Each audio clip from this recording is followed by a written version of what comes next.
Friday night. I remember the air felt too still for a city. One of those nights where you feel like something's going to happen, and your body knows before your brain catches up. We were driving through downtown after that pretentious company event Brittany insisted we attend. She sat in the passenger seat, humming off-key to a song she wasn't really listening to, hair still pinned up like a stage actress in a closing act, her lipstick smudged slightly on the corner of her mouth. I hadn't kissed her, she hadn't noticed. It wasn't awkward silence between us. It was worse. It was the type where you both know you're not saying something, and neither wants to be the one who starts. Her phone buzzed. Now, it's important to say I wasn't looking for anything. I wasn't one of those guys who snoops or scrolls through messages at night. I respected her space, maybe too much.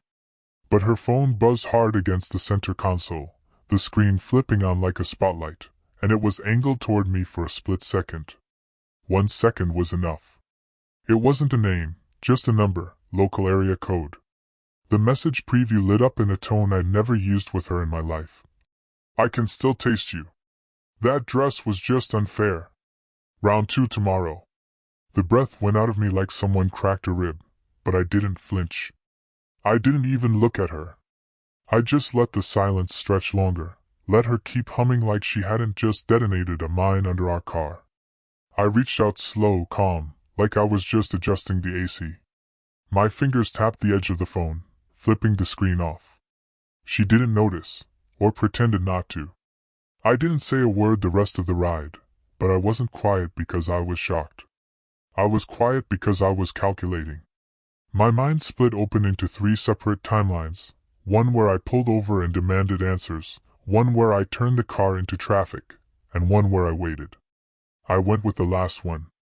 When we got home, she tossed her heels near the couch, kicked off her jewelry into a bowl we got from her aunt's wedding gift pile, and muttered something about taking a shower. Then she left her phone on the kitchen counter unlocked. I don't believe in fate, but that moment felt like it was curated by something bigger than chance. I picked up the phone, heart steady now, strangely calm. No guilt, no fear, just precision. I didn't go to the message thread. I went to her photos first. Screenshots. There were 3. The first was a mirror selfie in that green dress, taken not in our bedroom but in a hallway I didn't recognize. Caption: just like you asked? The second was of 2 wine glasses, one with lipstick, a man's watch on the counter. The third was the kicker, a selfie of them, her and a man I'd never seen, shirtless, his hand wrapped around her waist like he paid rent there. I stood there for a full minute, not moving, not breathing. Then I backed out of the photos and finally tapped the message thread. His name was saved, but the way she responded to him, she may as well have tattooed his name down her spine. Playful, cool fuss. She made jokes I'd never heard her make. She sent pictures I'd never been worthy of. She wrote things like, "He suspects nothing," and "You're the only one who makes me feel real." That word, real, cut more than anything else. I heard the water stop in the shower. I had about 60 seconds. So I took her phone, placed it back on the counter exactly how she left it, turned off the lights in the living room, and sat in the armchair, silent, perfectly still. When she walked out in her robe, damp hair over one shoulder, she didn't notice me at first. She walked right into the kitchen, checked her phone, and paused. Then she turned and saw me in the shadows. We locked eyes. I didn't ask a question. She didn't speak. She just stood there, clutching the phone like it was a weapon, like I'd invaded something that belonged to her. No noise, no guilt on her face, only irritation, like I was the one out of line. She tilted her head and said, "Were you looking through my phone?" That's where it started. Not with an apology, not with a tear, not even with the decency to lie. Well, that's when I knew this wasn't going to be a sad story. It was going to be war. She didn't flinch. Not even a blink. Her robe hung loose, damp from the shower, one hand clutching her phone like she expected me to try and rip it away from her. And maybe that's what she wanted, drama, a scene, an explosion. She could point to it later and say, "See? He was unstable." But I didn't give her that. I stood up slowly, let the quiet thicken the air between us. My voice came out lower than I expected, calm, but deliberate. "Who is he?" She didn't answer, just stared, jaw tight. The glow from her screen lit her face up enough for me to see the tiniest twitch at the edge of her mouth. "Answer me," I said. Still nothing. Then, finally, like she was bored of the silence, she scoffed. "Don't do this right now. It's late, and I'm not getting into one of your emotional spirals." That line, one of your emotional spirals, I laughed out loud. Actually laughed. Sharp and dry. She was trying to flip the script, paint me as the irrational one. "I read the texts, Brittany. I saw the pictures. You're not getting out of this with gaslighting." That hit her. Her eyes narrowed. Her posture shifted, not out of guilt, but like a poker player who just realized her bluff had been called too early. She crossed her arms, that fake composure cracking just enough to let the venom slip through. "F you? Saw it? Congratulations. What now, Mark? You want to yell, cry, break things? You want to play the victim for a few days and then pretend we can fix it? Be my guest." The words didn't even sting. Not because they weren't cruel, but because they were rehearsed, cold, practiced, like she'd been waiting for this confrontation and had written her lines weeks ago. "So it's been going on for a while," I said, letting that hang. She shrugged. Shrugged. "I don't count days," she said. "And you've barely been here anyway." Ah, there it was. My fault. Classic. "You mean when I was working double shifts to help pay off your student loans, or when I picked up the slack while you figured out your passion projects?" She rolled her eyes. "Don't make this about money. God, you're so predictable." That did something to me. Not rage, not sadness, something colder, like I was watching someone I used to know rot in real time. I walked past her into the kitchen, opened the drawer by the sink, the one we both knew held her spare phone, the old one she said she only used for work travel. She forgot she left it there, or maybe she assumed I never noticed. I turned it on. Her face paled. For the first time, she moved toward me fast. "What are you doing?" "I told you," I said without looking at her. "We're not doing this your way." She reached for the phone, and I stepped back quick. Her robe fell slightly from one shoulder, but she didn't care. Her eyes were locked on the screen, desperate. "Give me that, Mark. That's private." I looked at her. Not anymore. I'd opened the messaging app. Different number, different guy, another one. This time, the messages weren't just playful. They were dark, desperate. He said things like, "Tell me you'll leave him." She said things like, "I'm working on it." He's clinging. Clinging. That word didn't feel real. I read it again just to make sure it was there. "You told this one you'd leave me too," I said slowly. She exhaled through her nose, frustrated. "You're digging up things you don't understand." "Then explain it to me," I said. Silence. I stepped closer. "Explain how you had the time to juggle two side relationships while I was the one booking your doctor appointments because you said you were too anxious to call. Explain how you managed to be emotionally dead in this house but suddenly full of life for men you barely knew." Her eyes darted away, and for a second, just a second, I saw something crack. But it wasn't guilt. It was calculation. "I'm not going to beg," she said, turning her back to me. "And I'm not going to explain myself to someone who gave up years ago." I almost laughed again. Me? The one who gave up? That was when I realized something. She never loved me the way I loved her. She loved how I looked at her. She loved the reflection I gave her. But the second I stopped being a mirror, the second I started seeing clearly, she got bored. She turned to leave the room. "You can be out of the house by Monday," I said. She stopped mid-step. "Excuse me?" "You heard me," I said. "I'll sleep on the couch. You pack your things. You go. If I come home Monday and you're still here, I'll start legal paperwork." Without a word to me, that was the first time all night she looked unprepared, not angry, not smug, just exposed. She didn't reply. She just stood there, looking at me like a stranger. And in that moment, I realized she was wondering. She didn't sleep that night. Neither did I. I stayed on the couch, didn't even bother changing clothes, just stared at the ceiling while Milo, our dog, curled up by my feet like he knew something had ruptured in the house. Every time she walked past to get water or just paced, I could feel her watching me, not with sadness or remorse, but calculation, like she was mentally rearranging her chessboard. At 4:17 a.m., she tried to speak. "Can we talk?" I didn't answer. She waited a moment, then said, "Fine," and walked off like she expected me to follow. I didn't. By morning, I'd already made my checklist. I'm not the kind of man who spirals. I don't yell. I don't post passive-aggressive quotes on Facebook, and I sure as hell don't sit in the corner waiting for an apology that isn't coming. I get surgical. I become someone else, someone effective. By 8:03 a.m., I'd emailed a realtor. The house was in my name, something she conveniently forgot when she thought her secrets would stay tucked in those burner phones and shallow text threads. By 8:45 I called a lawyer. Not for the drama, for the clarity. I wanted this handled right.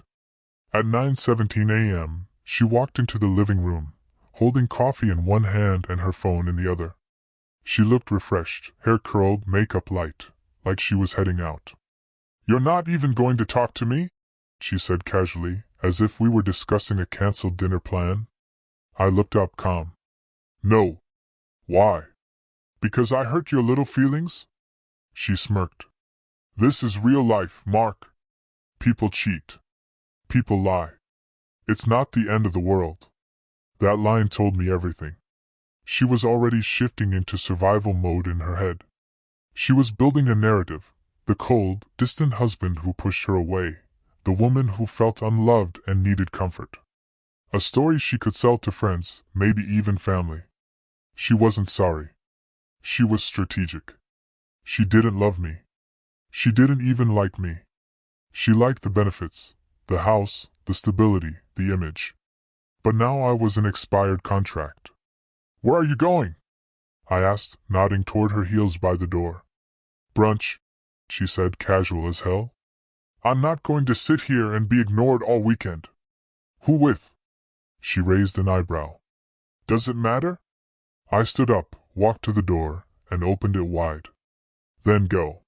She looked at me for a long second, maybe expecting me to snap, plead. But when she realized I wasn't giving her anything to twist, no reaction, no anger, she stepped out, heels clicking confidently against the driveway. As soon as her car pulled away, I walked straight to the bedroom, opened the closet, pulled out the storage bins from the top shelf, the ones she didn't know I still had inside. Receipts, old bank statements, her spending, the Uber rides from strange locations late at night, the spa day that charged her twice from 2 different cities. She had been careless, or maybe she thought I wasn't next.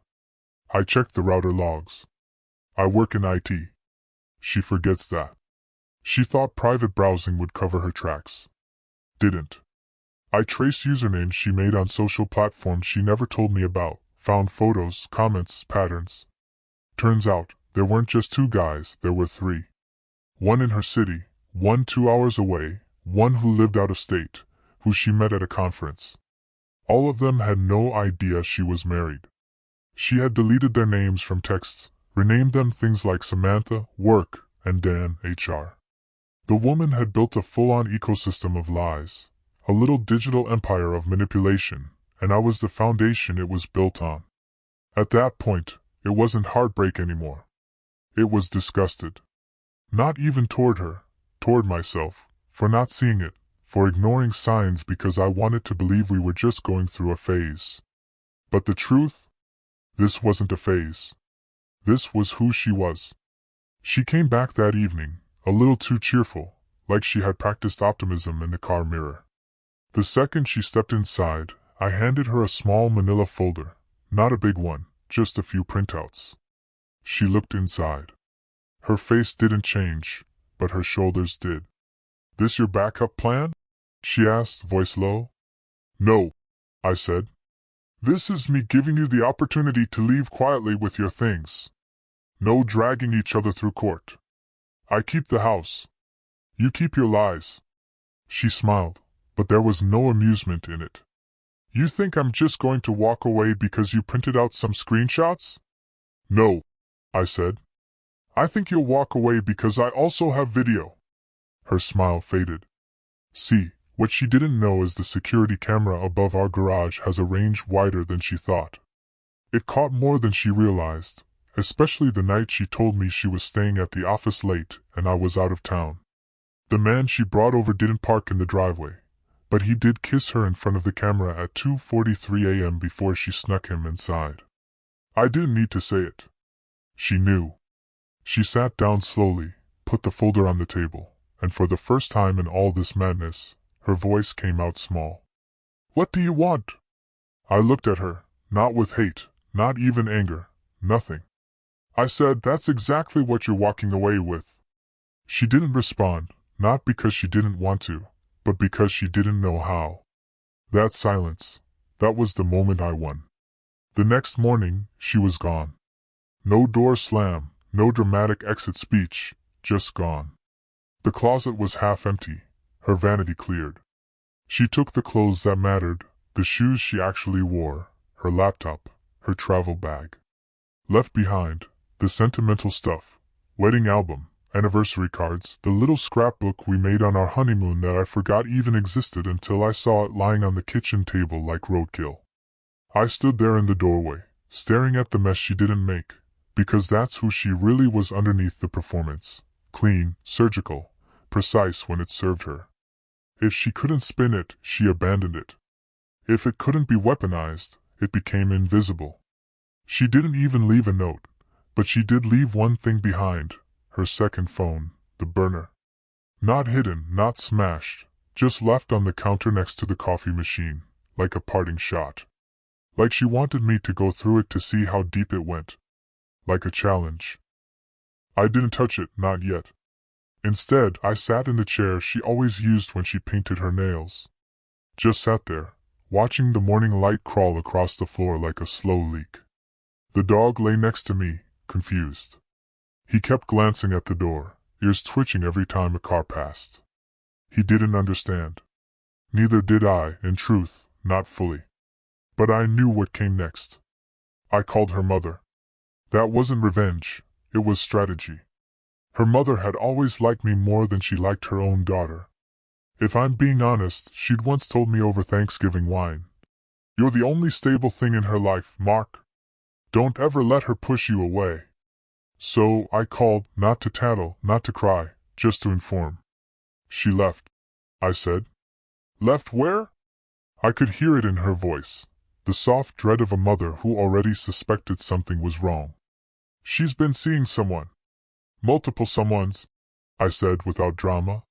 "She's not the person you think she is." Another pause. Then quietly, "I know that." 3 words. She knew. How long? I didn't know details. "She won't win, you know. Not this time. Whatever she's planning, she's predictable when she's cornered. Just don't give her anything she can use." I ended the call with a quiet thank you and sat there for a while, chewing on that last line, predictable when cornered. Sure enough, by 1 p.m., I got the first hit, a text from a new number. "We need to talk. You're being childish." I didn't reply. Then came another. "You're not going to guilt-trip me into losing everything. I'll come by for my things. Be mature." And another. "If you lock me out, I will go legal. Don't make this harder than it has to be." I took a photo of the door locks, unchanged. Took a timestamp. Replied with one line. "Nothing's locked. Come get your things. I won't be here." And then I left, not because I was scared, but because I was done. I took Milo and drove across the city to a friend's place, someone she didn't know, someone safe. I didn't want to be there when she returned. Didn't want her to try and twist the confrontation into her advantage. When I came back the next morning, the house had been raided, not vandalized, not damaged, but stripped. All her art supplies were gone. Her journals. Her clothes. The plant she bought on our 3rd anniversary that she always said represented growth. Gone. But the burner phone was still there, still sitting, still glowing, still alive with secrets. I stared at it for a long time before picking it up and unlocking it. There were 2 message threads. One was the guy I already knew, the conference fling. He was furious, demanding answers, asking why she ghosted him, saying he booked flights, saying he told his wife he was leaving. The other thread was worse. It was with someone saved as J. No pictures, no voice notes, just walls of strategy. He suspects. I left the phone out. He's not dumb. Time to pivot. Don't worry, I'll bait him into reacting. Once I do, I'll call it emotional abuse. He's too calm right now, but I can trigger it if I cry. His lawyer won't touch me. He won't push if he thinks I'm fragile. The mom likes him too much. Going to have to find a way to flip that. And finally, worst case, I lose the house, but I won't lose the reputation. That one burned. I won't lose the reputation. She didn't care about love, not respect, not even money. She cared about perception. She wanted to control how the story was told. She didn't just cheat on me.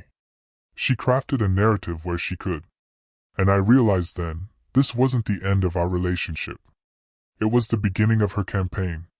But what she didn't know, I was already 6 steps ahead. Monday morning hit like a blade across calm water. I was already up before the sun, showered, dressed, coffee brewed. The house was quiet, hollow, in the way only a recently gutted space can feel. Her scent still hung in the bathroom, faint and synthetic, like the last breath of a ghost too proud to leave. I didn't care. I had a different focus now. She thought the game was over when she walked out. She didn't realize I'd only just opened the rulebook. The burner phone sat beside me on the table. I left it there, like a loaded weapon, untouched, fully charged, glowing every now and then with fresh messages from her little cabal of strangers and emotional conquests. She hadn't shut it off. She wanted it seen. Still wanted control. But she miscalculated. See, I hadn't just looked at the messages. I exported them, synced the logs, backed up every photo, video, and audio file. I didn't do it out of revenge. I did it out of defense. Because I knew her. I knew the performance she was rehearsing. And more than anything, I knew she was planning something bigger than texts and fake tears. So I preempted it. First thing that morning, I met with my lawyer again. Sat across from him in his glass office downtown, sunlight bleeding through half-closed blinds like judgment. I handed him a flash drive. Didn't say anything for a long moment. He plugged it in, clicked through. Is this recent? Very. He leaned back slowly in his chair.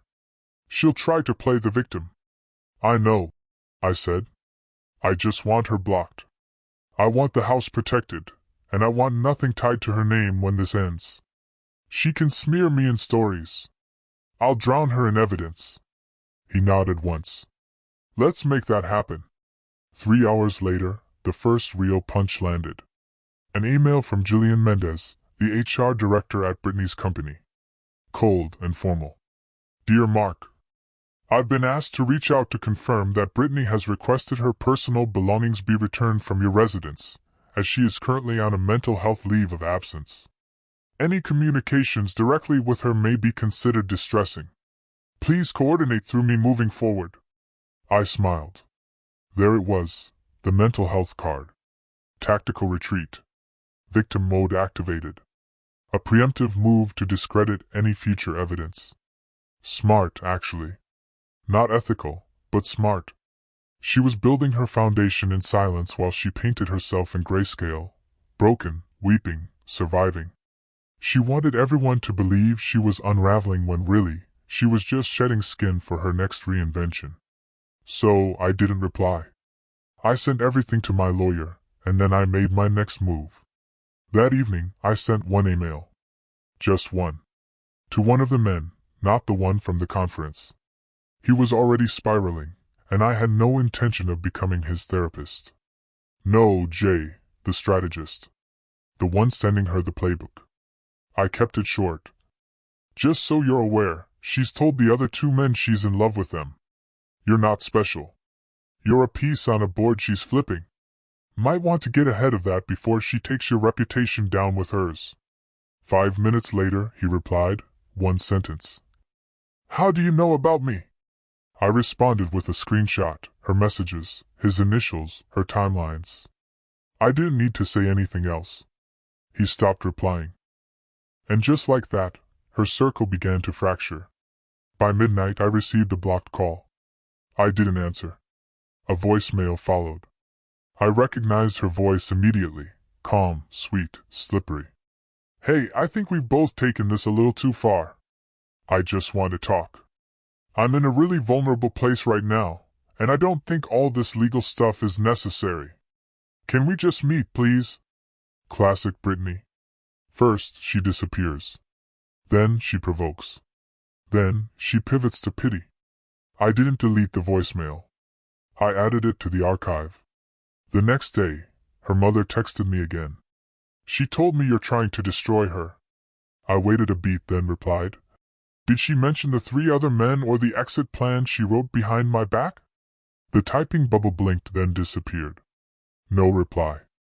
I didn't need one because what Brittany hadn't realized, what she still didn't realize, is that the moment she weaponized lies, I stopped being the husband she could manipulate. I became the historian. And I was documenting everything. She wanted a war. I gave her silence. She wanted control. I handed her a mirror. She wanted reputation. I gave her truth. But the real twist? She wasn't my problem anymore. Not legally, not emotionally, not spiritually. That silence she left behind in the house? It was evolving, becoming peace. She wouldn't survive in it. She needs noise, needs attention. And that was the first thing I ever took away from her. It started with a knock, Tuesday night, 9:41 p.m. The rain had just begun, soft and steady against the windows like the prelude to something loud. Milo barked once, then went dead silent, which only happened when he knew who was on the other side of the door. I already did. I opened it slow. There she was, Brittany, hair tied back, hoodie too big for her frame, no makeup on purpose. That carefully curated, raw look she used when she wanted to come off as honest. The kind of disheveled that takes effort. She even stood with her shoulders slightly hunched, like she had been crying for hours, but her eyes? Sharp. Calculating. I didn't say a word. Just stood in the doorway, watching her play her part. Mark, she whispered, voice thin. I raised an eyebrow. HR didn't approve this visit. She smiled, just slightly, like I amused her. Can I come in? Just to talk. No lawyers? I stepped aside, let her in, because I wanted to see what script she was running tonight. She walked slowly, touching furniture like she missed it. Sat in the armchair she always hated, pulled her legs up like a teenager trying to look small. She looked around, eyes a little too wide. It feels empty now, she said. It is. She stared at me like that was an attack. Then quietly, I've been thinking a lot about everything.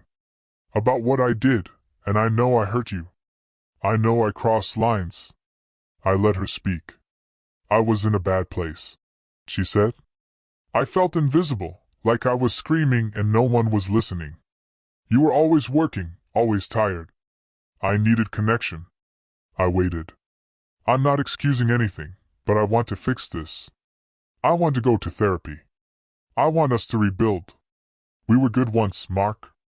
There it was, the "we were good once" speech. That was always the hook, nostalgia dipped in guilt.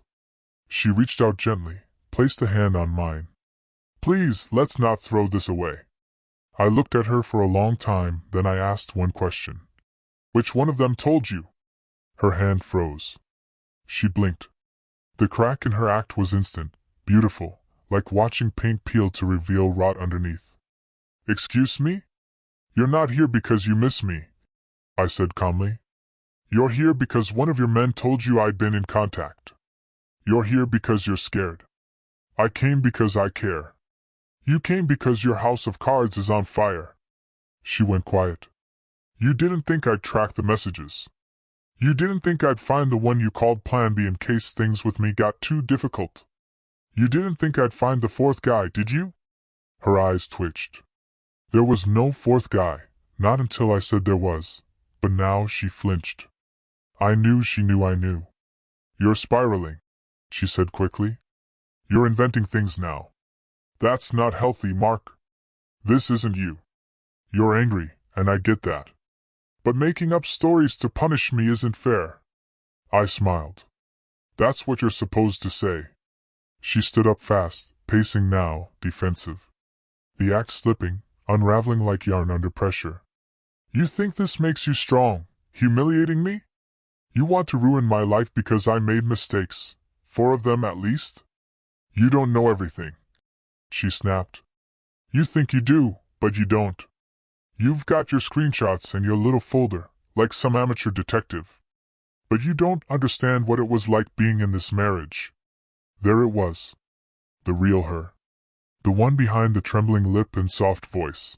The one I used to see when the mask slipped late at night, and she forgot to pretend. I didn't move, didn't yell, just waited. She stopped, exhaled, then softened again. You can still stop this. We can settle it quietly. No court. No one has to know the details. I looked at her like I was seeing a stranger, because I was. You're going to walk out of here, I said. And if you try anything, if you twist this, if you lie to anyone in a way that affects my job, my family, or my reputation, just know I won't go public. I won't shout. I paused. I'll leak slowly. Precisely. And you'll bleed without knowing where from. She stood there, jaw clenched, silent. I opened the door. She stared at me for a few seconds too long, then walked out without another word. Didn't even look back. I closed the door, locked it, sat down. Milo jumped up next to me, head on my lap. And for the first time since this all started, I actually smiled. Because now, she was the one who didn't know what would happen next. 3 days of silence. No texts, no emails, no passive-aggressive voicemails in the middle of the night, which is exactly why I knew something was brewing. See, Brittany doesn't do silence. Silence is what happens when she's plotting, when she's shifting pieces behind the curtain, reshaping the narrative until she can step back on stage with all the lights in her favor. I was halfway through my second cup of coffee on Saturday morning when the first ripple hit. My phone buzzed, a message from Lena, a mutual friend. Neutral territory. One of those people who always tries to stay out of things but somehow ends up knowing everything. Hey, I don't want to stir the pot, but have you seen Brittany's new post? I didn't respond. Just opened Instagram. Her account had been dormant for weeks. Last post was a filtered selfie with some healing vibes. Only caption. But now, there she was, a black and white photo of herself sitting on the edge of a bed, face turned just enough to look sorrowful without actually crying, eyes glistening, arms crossed over a sweater she'd never worn in real life. Caption written like a suicide note, without the actual end. Sometimes the person you give everything to is the one who breaks you the most. This week has been the darkest of my life. I'm safe, but I'm not okay. Please be gentle. Please don't ask questions. Know that abuse doesn't always leave bruises. 50 comments in under 10 minutes. You're so strong, whatever he did, you didn't deserve it. Men are trash. Stay safe. We love you, Queen. She just declared emotional war without naming me. Smart, cowardly, deadly. I didn't comment. I didn't message. I didn't take the bait. Instead, I pulled up the email I'd prepared days ago, the one titled Timeline. Just timestamps, screenshots, excerpts, metadata, everything she never thought I'd archive. I added one paragraph at the top. If you're going to burn the bridge, don't be surprised when people follow the smoke back to your doorstep. I didn't send it yet. I sent it to myself to feel the power of restraint, because I knew something she didn't. The people who scream first are the ones most afraid of silence. By Sunday morning, I had 5 messages from friends I hadn't spoken to in months. All of them vague, asking how I was, hoping I was holding up, dropping half hints they'd seen something, heard something. Brittany was painting a masterpiece of half-truths, curated vulnerability, and broad strokes of victimhood. She was building a myth where I was the cold, distant, manipulative husband who disappeared emotionally years ago. She wasn't lying directly. She was implying enough for plausible deniability, just enough to drown the facts in fog. So, I made a choice. I invited Lena for coffee. Neutral, public, no drama. When she sat down, I could already see it in her face, the look people get when they're not sure if they're walking into truth or propaganda. "I just wanted to hear your side," she said. I slid my phone across the table, open to the gallery. Didn't say a word. Lena scrolled for 3 full minutes. Her face shifted once, then again. Her lips parted, then closed. When she set the phone down, she didn't meet my eyes. She said, "You make stuff up." "I haven't said anything," I replied. "You try to make her look unstable." "I don't have to try." That hit harder than I intended, but I didn't apologize. Lena left without finishing her coffee. 2 hours later, Brittany blocked me on everything, which told me exactly what I needed to know. Her story was unraveling. Because you don't cut off someone you're winning against. You do it when you're scared of what they might release next. But the funny thing? I still hadn't done anything. No public callouts, no exposure, no drama, just silence. And silence, for someone like her, is a noose tightening every hour. By that night, a third man, Tyler, the out-of-state one, messaged me on LinkedIn, of all places. "Hey, I didn't know about you. I'm sorry. I thought she was single." I replied with one line. "You weren't the only one." Then I archived the chat because this wasn't about revenge anymore. This was about watching a liar choke on her own story in real time. And the best part? I still hadn't laid a single finger on the grenade. Wednesday noon, my phone rang again, blocked number. I let it ring, then voicemail. I knew she couldn't resist. I waited 2 minutes, then hit play.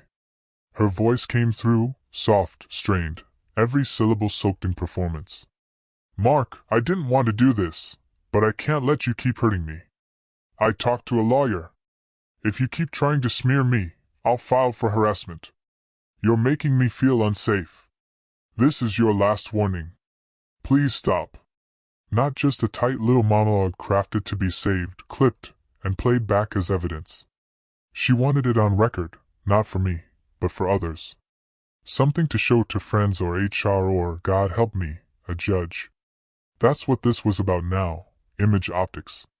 She'd stepped fully into her role, the hunted woman running from a man with receipts. She was trying to flip the narrative. So I called her bluff. I sent a short reply through my lawyer, nothing emotional, just legal precision. "We have evidence you fabricated claims, manipulated multiple individuals under false pretenses, and intentionally constructed a misleading online narrative while threatening to defame our client. If public or professional damage occurs, we are prepared to pursue action for defamation, perjury, and reputational harm. This is not a threat. This is a documented warning." 3 hours later, she unblocked me. Then came the text. "Why are you doing this?" "I was trying to protect both of us." That sentence was the tell, the kind of line only someone truly cornered would send. Not, "I didn't do anything wrong."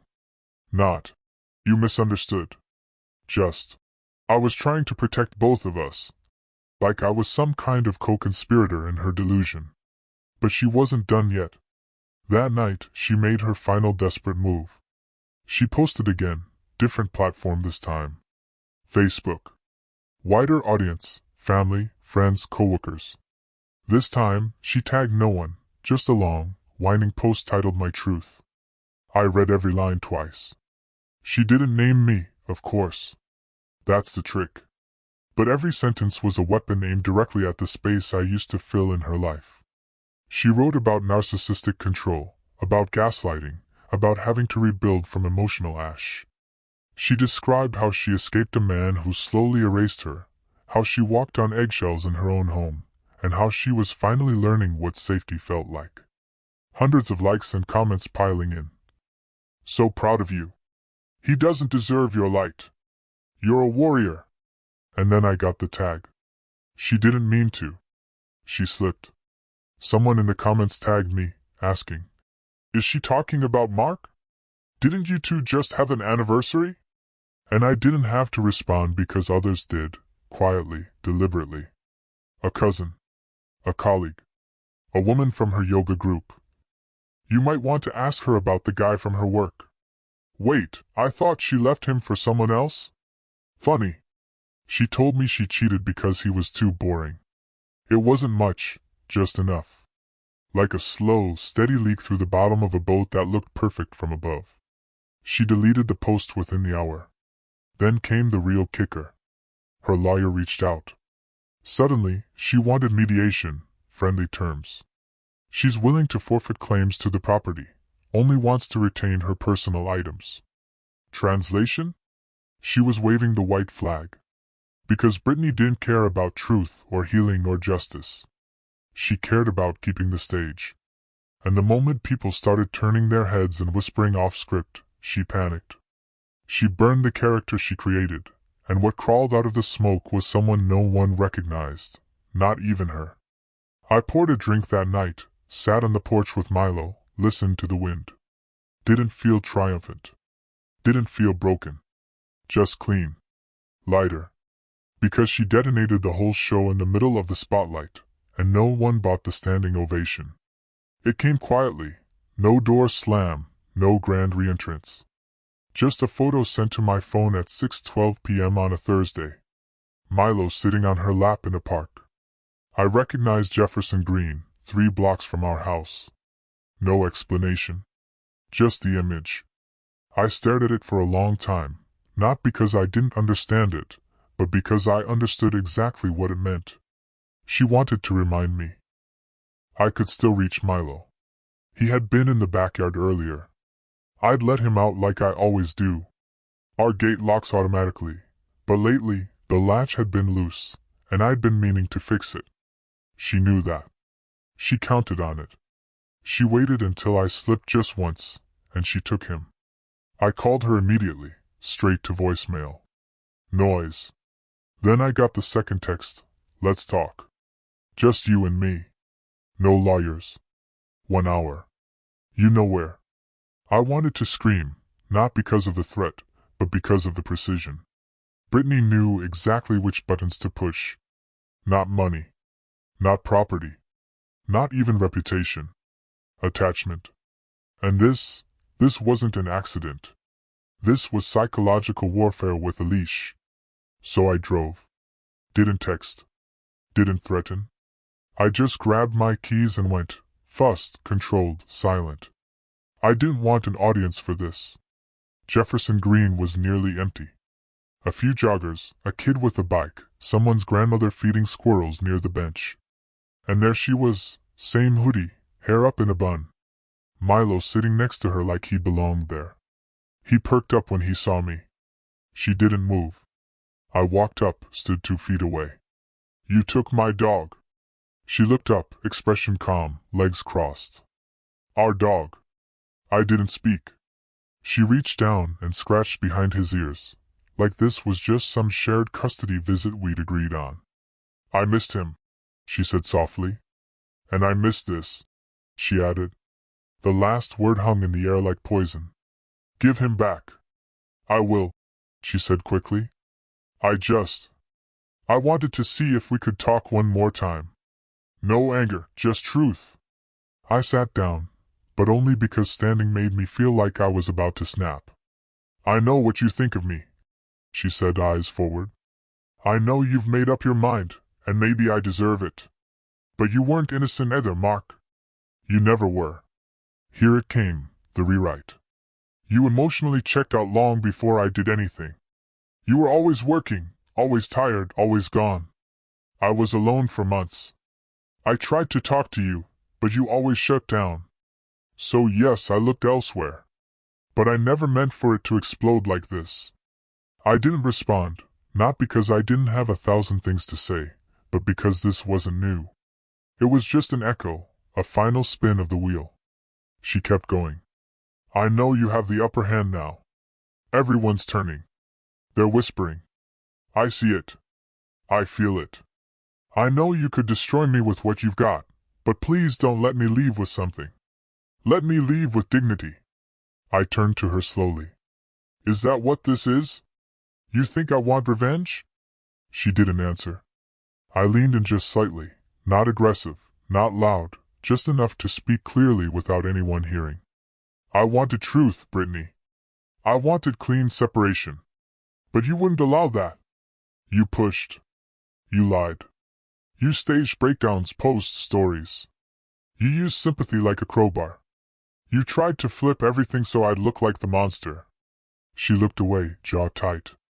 And now, when you see it didn't work, you grab the one thing left that you know I care about, and you use him as bait. That's not desperation. That's cruelty. She blinked hard once. I stood. She looked up. So what now? You going to take him and pretend none of this happened, that you're the victim in all this? I gave her a long look. No.